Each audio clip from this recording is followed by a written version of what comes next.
All right, Exodus 8, let's call this one Where My People Dwell, because verse 22 of the chapter is going to say, but on that day I will set apart the land of Goshen, where my people dwell, so that no swarms of flies shall be there, that you may know that I am the Lord in the midst of the earth. And this is referring to what God is about to do in moving Egypt to finally let Israel go, bringing the 10 plagues. At least 5 of those plagues are going to be specifically marked by him saying he's going to carve out a place for peace for his people Israel in the midst of the torment that's going to come to the Egyptians. Why? Because the Egyptians have been tormenting them. And so in bringing the plagues, it is not simply like Godzilla stomping through a city, because sometimes we can label God the way that we label our horror movies as somebody who's just angry and stamping through people when he gets upset, like he's throwing a tantrum.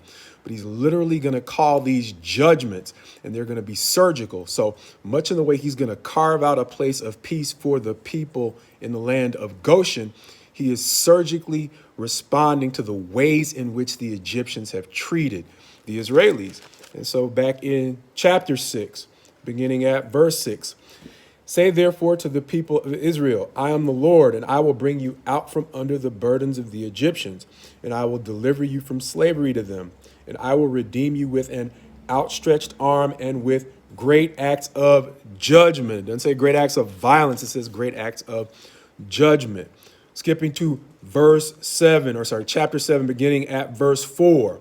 Pharaoh will not listen to you. Then I will lay my hand on Egypt and bring my hosts, my people, the children of Israel, out of the land of Egypt by great acts of judgment. That's starting the plagues off. Finishing them up, that concept functions as a bookend as he describes what's going to happen with the death of the firstborn.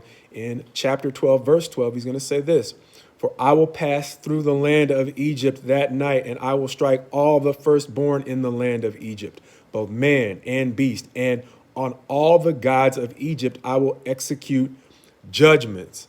I am the Lord. And so these are not random acts of just an angry God throwing a tantrum.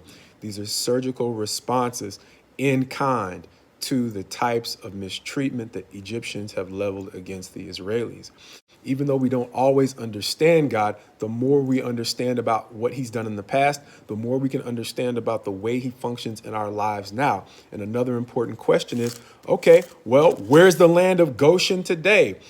If that's even relevant. See, it's not so much a physical location, because when Jesus is counseling the woman at the well, she's going to be hung up on, okay, where is it that we properly worship God? And Jesus is going to say, your focus is on the wrong thing, because God is concentrating on the character of the individual.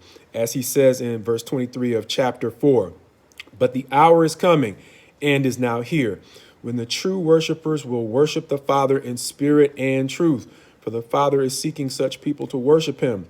God is spirit, and those who worship him must worship in spirit and in truth. And so he's looking for people who are occupying true spaces, not so much a certain physical space. That is where he carves out his protection, because Jesus is literally telling this woman, you are a Samaritan. We were formerly estranged from you as Hebrews, but it's not so much where you live as opposed to how you live.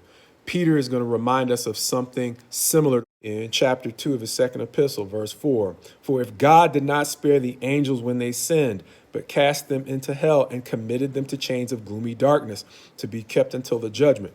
If he did not spare the ancient world, but preserved Noah, a herald of righteousness, with 7 others when he brought a flood upon the world of the ungodly. If by turning the cities of Sodom and Gomorrah to ashes, he condemned them to extinction, making them an example of what is going to happen to the ungodly, and if he rescued righteous Lot, greatly distressed by the sensual conduct of the wicked, skipping forward to verse 9, then the Lord knows how to rescue the godly from trials and to keep the unrighteous under punishment until the day of judgment. And so when you are going through it, the only thing you need to worry about is whether or not you are suffering for righteousness, as Peter is literally going to say. And as Jesus says, if you are actually serving him in truth, those are the Goshens of the New Testament people of God. And insofar as you are occupying those spaces, he knows how to give you a spiritual Goshen in the midst of your current troubles. God's best to you as you go forward in him, though.